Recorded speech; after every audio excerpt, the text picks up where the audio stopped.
Hi, it's Alex. By the way, those closest to me call me Xander. Before we listen to this last episode, I want you to do something for me, okay? If you can, find someplace quiet and dark and get comfortable. Trust me, I know it sounds weird. I like to be seated with my feet planted on the floor, my palms down and open. Now, take a deep breath in through your nose. Fill your lungs. Stretch out your chest. Hold it there for a moment, okay? And exhale with a sigh.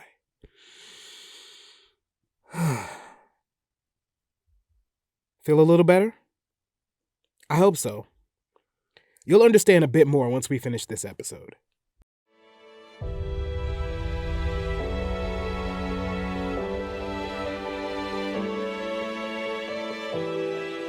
This is Psychological Injury, Exploring Racial Trauma. I'm Alex Spearman.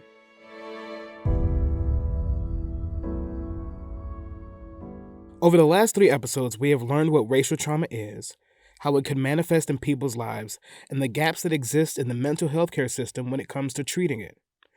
In my own experience with racial trauma, a therapist suggested I read the book My Grandmother's Hands, Racialized Trauma, and the Mending of Our Bodies and Hearts. In what Goodreads describes as a groundbreaking work, therapist Resmaa Menakem examines the damage caused by racism in America from the perspective of body-centered psychology. The book, which I would describe as part history lesson, part personal narrative, and part self-help guide, affected me in such a profound way that it inspired me to produce this podcast. So to wrap things up, I wanted to sit down with Resmaa himself, to not only learn his inspiration for the book, but to give you all listening a bit of hope and some tools that we can all use right now to better navigate our trauma. Here's our conversation.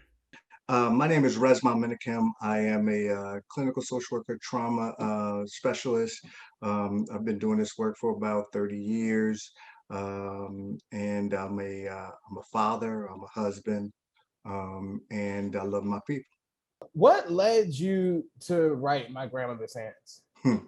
Well, a couple things. First thing is I did 2 years in Afghanistan working with military contractors. During that time, I ended up going through a process which I know now is called override. So I overrode all of the things that were happening to me at the time in order to survive it, in order to give people some resource and to let people know that there was somebody there that cared for them. And so what I did was put my own response to the trauma and the overwhelming conditions, took my own response and pushed those down. And they didn't start popping back up. I did it from 2011 to 2013. Those symptoms didn't start popping back up until I came home in 2013. So what I tell people is that I came home in 2013. I didn't actually land until 2015, which means I didn't show up until 2015. And during that time, I went through a bunch of traumatic things like suicide attempts, different things regarding just reckless behavior, very short, couldn't connect with my family the way that I wanted to. Luckily, my wife literally saved my life by not letting me just sit and work it through yourself. And so what that did was prompted as I was going through that and coming out of it, it prompted some memories and some things that had happened between me and my grandmother, who at 4 years old was walking up and down cotton rows picking cotton, so it scratched her hands and made her hands bleed. The book, as you read in the book, it's a story about when I was rubbing her hands one day, and then she looks at me and I asked her about why her hands were so fat, and she said, "Boy, that's from picking cotton."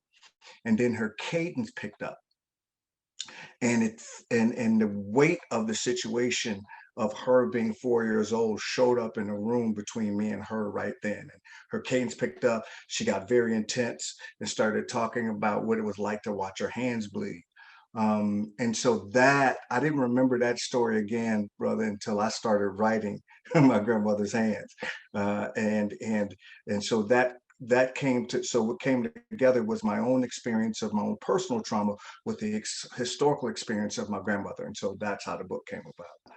So in a nutshell, the book is really about giving us some ways in terms of how trauma actually works, how racialized trauma works, and how racialized trauma is both. It has kind of tentacles to it. Racialized trauma is historical, it's intergenerational, it's persistent, institutional, and it is personal. So a lot of times when things happen to us, when we have a personal experience, we also are picking up on the historical stuff. That's why the weight of it seems like it's engulfing. You know what I mean? We have a sense that it's too much, that and so we end up what bodies of culture end up doing, and Black bodies in particular end up doing, is saying, well, something must be wrong with me, because when I'm looking at everybody else seems to be doing fine, right? And what it is that the historical gets hooked into the intergenerational, gets hooked into the persistent institutional, and then our own personal trauma spark it. And so we can watch something or have an experience in an organization where somebody is treating us, or we have an experience in a particular way that we have some sense is racialized, and it sparks up all of the historical stuff. So watching something like what happened to Brother George Floyd also sparks the historical, also sparks the intergeneration, right?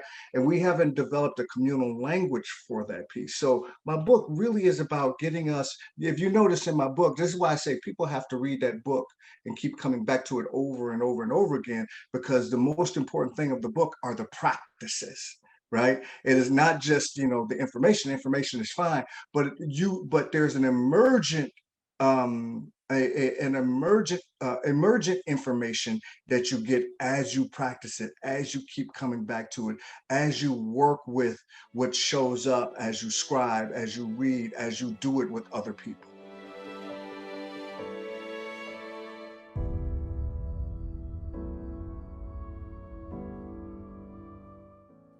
Sorry, I had the audiobook version originally, and I ended up buying the written because of the exercises. That happens quite. Yeah, that happens quite. I wasn't ready, and I was like, "This is it's valuable." And like I screen grabbed some of them just so I can have like different portions of the exercises specifically were transformational. Brother, thank you for that. Thank you for saying that. I can't even count how many times a day that I just check in with my body. Yes. And that one thing within itself has done so much for my well-being. This is a story. I'm gonna get back to work here in a second, but that within itself. This is work. This is the work. That within itself has been done so much for my well-being and helped me move through instances that would be or are traumatic ever since then, and helped me put in perspective an understanding that it's not me. But it's like what I used to think was, especially in instances, I would say at work, and real quick, like I was like, is it me? Like, what did I do? And then I started thinking about, is it because I'm Black? And 9 times out of 10, it's because I'm Black. And everyone else around me is not. And the weight that was lifted off my shoulders with that understanding, knowing the reason, and I think you might have said this in the book, like knowing the reason isn't an excuse, but it gives context and perspective and understanding for me to not carry that anymore. Why was it so important for you to include those specific exercises and practices, that body-centered approach? Right. What brought that about? Because well, you just I just gotta say this, brother. So we are so conditioned to think that we are defective, right? That is not episodic, that's structural, right? It is built into the cake of white body supremacy, right? And so one of the reasons why you went through that thing. You said, is it me? Right. And then you say, is it because I'm Black? And then when you got to the place where you said, that's part of it. That's it. Right. When you got to that place, you said something that was so beautiful. You said, it created context. That's the most beautiful thing. I didn't even realize when I was writing the book that my people would pick it up and go, Resmaa, this helps me in terms of just context to know that I'm not crazy, that this is happening, right?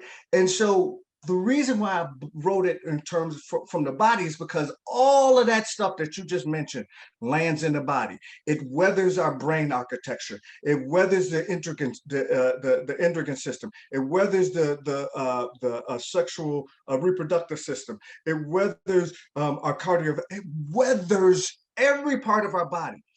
But we don't talk about that. We don't say that this is actually like that, being in a structure where the white body deems and has deemed itself the supreme standard by which all bodies humanity shall be measured structurally and philosophically, that being born into a system like that weathers the architecture of our bodies. One of the things that I found very valuable in the way you structured the book is from this approach of Black people, specifically African Americans, law enforcement, and white people. What was your goal in doing that? So, brother, one of the things that I'm writing like 2 more books right now, right? And sometimes when I'm writing, what I've discovered about my writing, at least, is that I can't tell where the holes are in my precepts, in my configuration, in the way I'm in my rubric. I can't tell what that is until I actually get it written, right? And one of the mistakes I made in my grandmother's hands is that I associated a vocation with a body. So I called blue bodies, right? If I had the book to write over again, I wouldn't have called them blue bodies. They are just blue shirts. They're just blue uniforms, right? They are people who come from the same muck that we come from as it relates to white body supremacy. So one of the reasons why I wanted to structure this is that structure it that way is that I wanted Black bodies and bodies of culture to understand that we are not defective, nothing's wrong with us, and the things that we believe to be happening, the things that we experience to be happening, are actually happening individually and communally. I wanted white people to understand that they have ingested things, and they're and the amount of work that needs to be done in their communities to uproot white body supremacy cannot be couched in their individual moves towards niceness or kindness.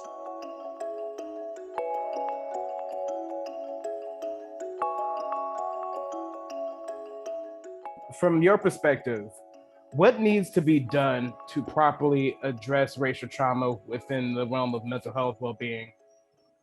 Well, one of the things, and this is probably some of the mental health people that are listening to this are probably going to take umbrage with this, but I don't really care. The first thing that most therapists, because most therapists are white therapists, the first thing that they need to do is that they need to embrace critical race theory. That's the first thing. Because they don't really have an understanding of what is and what has happened and what impacts Black bodies and Asian bodies, and they have no understanding of what that is, and indigenous bodies. So I think they need to embrace that so they can deal with all of the constriction and all of the embedded supremacy that is in them, right? Because right now the way that therapy is couched is that the white theorist and the white ideas and the white understanding of it is not and mind you, not communal understanding, individual understanding, is housed in racialized and racist thought and racist ideas. And so I think about it like this: anybody who says that they're against critical race theory is for racism, because that is That is the foundation of this country. It is what it grew up out of. So if you're not for, think about this, if you're not for critical race theory, just break that out. You're looking at race with a critical lens, right? Anybody that is not for that is for racism and white body supremacy. So in therapy, I think we got to start at the root. And the root is that we believe that Erickson and Freud and all of these people that undergird our work cannot really take that lens and then put it on the indigenous body without understanding racialization. You can't put it on the Black body without understanding racialization. You can't put it on the white body without understanding how the white body is advantaged by that racialization. For people who realizing that they're experiencing that, been diagnosed or what have you, what should they do? First thing is that they need to do is pause and stop and say to themselves in the mirror, beautiful Black body, you are not defective. And then pause with it, hold it, work with it, scribe on it, rock with it, wail with it, let somebody actually hold you. Black folks won't, when we're going through something, we have a hard time letting our people hold us, not just physically, but emotionally, right? And going through racialized trauma is not an individual experience only. It is also a communal experience. So we must do communal things in order to heal a communal trauma and terror that has happened and continue to happen. And then the next thing to do is get my book, My Grandmother's Hands. That was Resmaa Menakem, author of My Grandmother's Hands, Racialized Trauma and the Mending of Our Bodies and Hearts. You can also check out his books Monsters in Love, The Quaking of America, and The Somatic Abolitionist 12-Month Practice Book, all online at resmaa.com. I'd like to thank Resmaa, along with Raymond Fisher II, Nershawn Sentenbas, Janice Evans, and Deborah Cruz for their support and participation in this process. I am so grateful for your time. You can connect with Evans online and find therapy resources on her blog, jlevanslpc.com. You can connect with Cruz at deborahannCruz.com. I'll also provide links in this episode's show notes. This has been Psychological Injury, Exploring Racial Trauma. I'm Alex Spearman. Be well.